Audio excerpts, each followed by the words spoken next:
মই যোৱাকালি ফেচবুকত এই বিষয়ে বিতংকৈ লিখিছোঁ বা ৰাইজক জনাইছোঁ।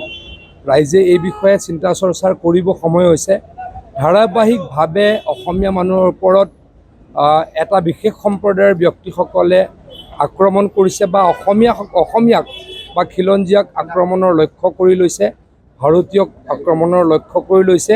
এয়া আমাৰ কাৰণে অশনি সংকট হয়। আমাৰ চৰকাৰে কঠোৰ হাতেৰে দমন কৰিবলৈকে চেষ্টা চলাইছে, কিন্তু কেতিয়াবা আইনৰ সুৰুঙা লৈও তেওঁলোকে পলাবলৈকে বা বাচিবলৈকে সক্ষম হোৱা দেখা গৈছে। এইটো অত্যন্ত গৰ্হিত কথা হৈছে বুলি মই অনুভৱ কৰোঁ। কিন্তু আমি চৰকাৰে বা আমাৰ প্ৰশাসনে এই ক্ষেত্ৰত নিশ্চয়কৈ কঠোৰ হ'ব আৰু কঠোৰ হ'ব, কিন্তু ৰাইজেও এইবিলাক কথা ভাবিব লাগে। তাৰ কাৰণে সকলোকে মই আহ্বান জনাইছোঁ। ডেফিনেটলি নিৰ্বাচনৰ পাছত বেছি হৈছে। মুখ্যমন্ত্ৰী ডাঙৰীয়াই কৈছে, আপোনালোকে দেখিছে যে আমাৰ যেতিয়া কোড অফ কণ্ডাক্ট চলি আছিলে, আমি কিছু কাম কৰিব নোৱাৰোঁ। তেতেই বৰপেটাত অসমীয়া গাঁৱত এটা বিশেষ সম্প্ৰদায়ৰ ব্যক্তিসকলৰ আক্ৰমণ হ'ল।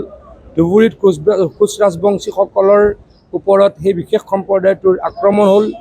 আমাৰ মাজবাটত এজনী আমাৰ গোৰ্খা সম্প্ৰদায়ৰ ছোৱালীক ধৰ্ষণ কৰিলে। একেই কথা হ'ল ঢেকীয়াজুলিত এগৰাকী বাগানৰ ছোৱালীক ধৰ্ষণ কৰিলে। লখিমপুৰৰ খেলমাটিত থানা আক্ৰমণ কৰিলে। ধাৰাবাহিকভাৱে এই ঘটনা ঘটি থকাটো আমাৰ কাৰণে বেয়া লক্ষণ। কিন্তু এটা কথা আমি সকলোৱে উপলব্ধি কৰিছোঁ, কংগ্ৰেছে যে আগতকৈ অসমততো ভাল ফলাফল লাভ কৰা নাই। কংগ্ৰেছৰ 3টা সমষ্টি আছিল, 3টা সমষ্টিয়ে জিকিছে। অসমত আমি 92টা সমষ্টিত আমি জয়লাভ কৰিছোঁ, আৰু কংগ্ৰেছে 78 লাখ বা 79 লাখ ভোট যি পাইছে, তাত 58ৰ পৰা 60 লাখ ভোটেই সেই বিশেষ সম্প্ৰদায়টোৰ ব্যক্তিসকলে দিছিলে। গতিকে অসমত কংগ্ৰেছৰ বিশেষ একো ভাল হোৱা নাই, কিন্তু আমি যোৰহাটত পৰাজয় বৰণ কৰিলোঁ। তাৰ কাৰণে এই বিশেষ সম্প্ৰদায়ৰ ব্যক্তিসকলে ভাবে যে কংগ্ৰেছ দল আকৌ শাসনলৈকে আহিব, আমি এতিয়াৰ পৰা অত্যাচাৰ কৰিম আৰু অসমীয়াক এতিয়াৰ পৰাই মুখিমূৰ কৰিম। এয়া হ'বলৈকে দিব নালাগে। সকলোৱে এই ক্ষেত্ৰত সজাগ হওক, তাৰ কাৰণে অনুৰোধ কৰিছোঁ। কেবিনেটততো পলিটিকেল কথা আলোচনা নহয়। পশ্চিমবংগৰ লেখীয়া হৈছে নেকি আচলতে? চাওক, অসমত বেয়া পৰিৱেশ হৈছে, পৰিৱেশ কৰিবলৈ বিচাৰি আছে।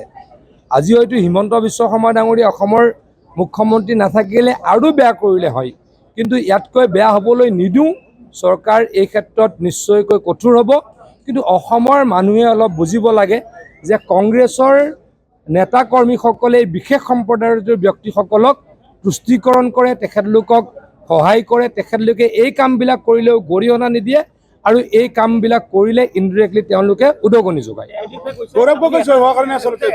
ডেফিনেটলি ভাবে যে নৰ্মেলি ক'ত জিকিছে, নগাঁৱত কংগ্ৰেছ জিকিছে আৰু ধুবুৰীত জিকিছে।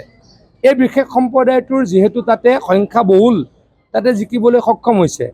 কিন্তু কাকতালীয়ভাৱে যিহেতু যোৰহাটত আমি হাৰিলোঁ, এতিয়া এই বিশেষ সম্প্ৰদায়ৰ ব্যক্তিসকলে ভাবিবলৈ আৰম্ভ কৰিছে যে অসমত কংগ্ৰেছ চৰকাৰ আহিব, অসমত কংগ্ৰেছ চৰকাৰ আহিলে আৰু কৰিম। আৰম্ভণি কৰিয়ে দিলোঁ, কি কৰিম আৰম্ভণি কৰি দিলোঁ। গতিকে এইটো তেখেতলোকে অসমীয়াক ধাৰাবাহিকভাৱে, খিলঞ্জীয়াক ভাৰতীয়ক ধাৰাবাহিকভাৱে আক্ৰমণ কৰিব বিচাৰিছে। আমি ইয়াক হ'বলৈ নিদিওঁ। আমি ৰাইজক সতৰ্ক হ'বলৈহে অনুৰোধ কৰিছোঁ।